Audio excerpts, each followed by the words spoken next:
आपल्या मनावर असणाऱ्या संस्कारामुळे आपण देवाला ओळखतो आणि तुकाराम महाराजांनी ओळख करून दिल्यावर देव आपल्याला ओळखतो. भारताचे यशस्वी पंतप्रधान नरेंद्रजी मोदी कोण ओळखतं? सगळे ओळखतात. कुठल्या सभेत भेट झाली होती? कुठंच नाही.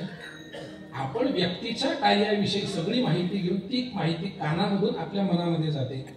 उपदेशो हि प्रसरती तैलबिंदुरीवाम वसी योग वसिष्ठ आहे. काही गरज नाही इथं उदाहरण लावायची, पण लावायला काय अर्थ आहे? तो उपदेश, त्याची वाक्य, त्याची चरित्र, त्याचं कार्यकुशलता आपल्या कानातून हृदयापर्यंत गेली आणि हृदयामध्ये त्या व्यक्तीची एक प्रतिमा आपल्यामध्ये निर्माण झाली, म्हणून आपण त्या व्यक्तीला ओळखतो. उद्या चालून पद्मश्री मिळाला, पद्मविभूषण मिळाला आणि एखाद्या मोठ्या कार्यक्रमात तुम्ही जर स्टेजवर असले तर त्या दिवशी पंतप्रधान तुम्हाला ओळखतील. आपण पांडुरंगाला ओळखतो ते आपल्या बुद्धीने, आपल्या आई वडिलांनी जे संस्कार केलेले आहेत त्यानुसार तुकाराम महाराजांनी ओळख करून दिला. पांडुरंग परमात्मा आपल्याला ओळखण्याची शक्यता असते. आपण पांडुरंगाला जे ओळखतो ते आपल्या बुद्धीने ओळखतो आणि जेव्हा आपण पांडुरंगाला आपल्या बुद्धीने ओळखतो तेव्हा पांडुरंग आपल्या संसाराचं साधन होतो, आपल्या परमार्थाचं साधन होत नाही. तुकाराम महाराज जेव्हा पांडुरंग परमात्म्याची ओळख आपल्याला करून देतात तेव्हा पांडुरंग परमात्मा आपल्या संसाराचं साधन होत नाही, आपल्या स्वरूपाचं साधन होतो.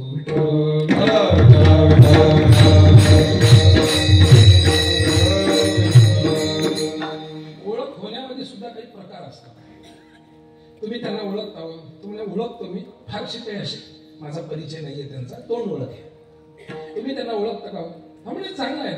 नाही, थोडंसं पैशाचं काम होतं. नाही, इतकाही जवळचा माझा संबंध नाही. ओळखतो मी, माझ्या संबंध, पण हा विषय थोडासा नाजूक आहे. तुम्ही त्यांना ओळखता का? काय पाहिजे ते काम सांगा म्हणे, माझ्या घरचे संबंध आहेत त्यांचे. आणि तुम्ही त्यांना ओळखता का? और ओळखतो काय म्हणे, तो मीच आहे. विठ्ठल चार वाक्यातला फरक म्हणजे आजच्या अभंगातला तुकाराम महाराजांनी करून दिलेला परमात्म्याचा परिचय. आपण जे परमात्मा पांडुरंगाला देवाला ओळखतो ते आपल्या बुद्धीने ओळखतो आणि जेव्हा आपण आपल्या बुद्धीने पांडुरंग परमात्म्याला ओळखतो तेव्हा ते ओळखणं खरं ओळखणं नसतं. आपण देवाला खरं ओळखत नाही. त्या खऱ्या ओळखण्यामध्ये यथार्थता नसते. तुकाराम महाराज जेव्हा देवाचा परिचय आपल्याला करून देतात तेव्हा त्याच्यामध्ये यथार्थता येत असते. एखाद्या व्यक्तीला आपण ओळखतो म्हणजे ती व्यक्ती आहेच असं होत नाही. उदाहरण देऊन सांगतो. गुराखी होता, आपली गाई म्हशी घेतल्या, चालायला गेला. सकाळी एकदा गाई म्हशी तिथं सोडल्या, त्याही चांगल्या होत्या, चरत बसल्या. हा आपल्या एका झाडाखाली बसला. झोपले मी झालो गा, त्याचं काम चालू झालं. काम काही नसतं महाराज, आत्ताचा असलं तर नेट पाहत बसत. जुना असतं तर काहीतरी आपलं दगड मार, चिंच तोड, बोर फोड काही काम करून जमलं की झोपला. संध्याकाळी उठला तर गाई म्हशी घेऊन घरी जायला निघाला. वाटेत त्याला खडा भेटला, 50 कोटीचा हिरा. त्याला काय दिसला? खडा. त्या खडा घेतला, पाहिला, चांगला दिसला. एक दोरी होती, आपल्या आवडती म्हैस घेतली, जवळ बोलवलं, तिच्या गळ्यात तो बांधला. असं म्हणतात की तेव्हापासून म्हशीच्या गळ्यात हिरा बांधण्याची परंपरा चालू झाली.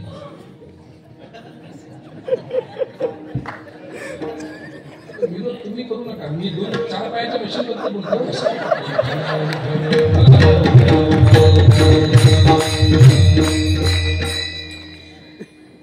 जे न देखे रवी ते देखे कवी, असा विषय झाला. जे न सांगे महाराज ते आपण, माझ्या मनातला भावना आहेत महाराज. माझी मनीचा जाणून या भाव तुम्ही तुमच्या मुद्रा प्रकट करतात. खडा घेतला, म्हशीच्या गळ्यात बांधला, निघाला. वाटेतून जाताना त्या एका सराफ्याचं लक्ष त्याच्याकडे गेलं. कुठं सापडलं हे? वाटत सापडलं, गळ्यात बांधलं. ते मला ते म्हणे, मी 100 रुपये तुला देतो. गुराखी हुशार आहे महाराज, तसे गुराखी हुशारच असतात. नाही तर चला वळू गाई वैसू जेव एकटा यांच्यात आला नसता, तो दुसऱ्या एखाद्यात आला असता. तो यांच्यात का आला? कारण गुराखी हुशार आहे. त्यांनी सांगितलं ज्या अर्थी कारण नसताना हा आपल्या जवळ येतोय आणि 100 रुपये देतोय. एरवी याच्याकडे सोन्याच्या त्या मंगळसूत्राची मनी मागायला गेलो तर दारात उभं करत नाही. आता आपल्याकडे येऊन आपल्याला 100 रुपये देतोय म्हणजे याची किंमत 100 रुपये नसली पाहिजे. बुद्धिवान आहे. भ्रमिष्ठ लोक असतात ते 100 रुपये देऊन हिरा घेतात. लक्षात आलं का तुमच्या? वाक्य उलट असलं तरी तुम्हाला अर्थ तर कळू द्या. काही लोक 100 रुपये घेऊन हिरा देतात. तो हुशार होता. त्यांनी सांगितलं ज्या अर्थी हा घरी पटपट बघून गेला, त्याच्या गळ्यातला हिरा काढला, जिल्ह्याच्या ठिकाणी गेला, रत्नपारख्याकडे गेला. रत्नपारख्याने असा पाहिला, म्हणजे 50 कोटी किंमत आहे.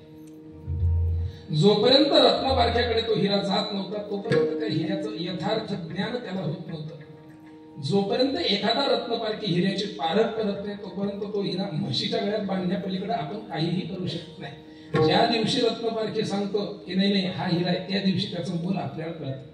जोपर्यंत आपण आपल्या बुद्धीने देवाला ओळखतो तोपर्यंत देव आपल्या संसाराचं साधन बनतो, पण ज्या दिवशी तुकाराम महाराज देवाचं आपल्याला ओळख करून देतात त्या दिवशी तो देव आपल्या परमार्थाचं साधन बनत नाही, आपण परमात्मा स्वरूप होऊन जातो। विठ्ठल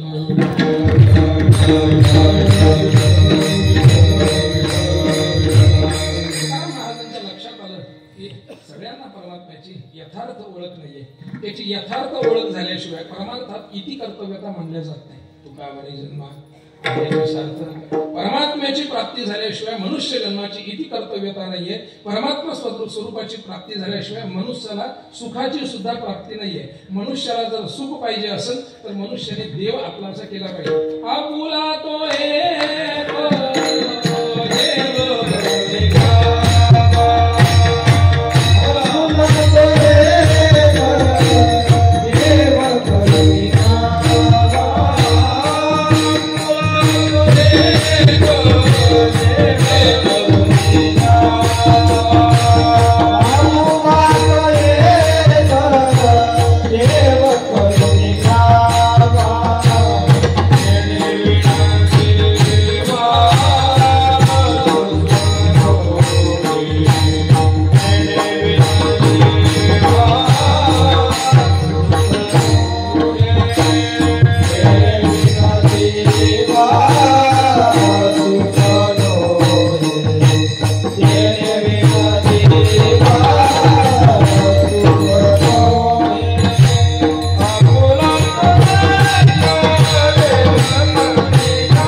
आपुला तो एक देव करुणी घ्यावा तेणे विन जीवा सुख नवे नाधी आधी अंत्य वसान। तुकाराम महाराज सांगतात देव आपलासा करून घेतला पाहिजे। जर आपल्याला सुखाची प्राप्ती पाहिजे असेल, करून घ्यायची असेल, सुखरूपता करून घ्यायची असेल तर आपल्याला देवाची प्राप्ती झाली पाहिजे आणि देवाची प्राप्ती होण्यासाठी देवाची ओळख झाली पाहिजे। म्हणून ती ओळख तुकाराम महाराज अभंगाच्या पहिल्या चरणात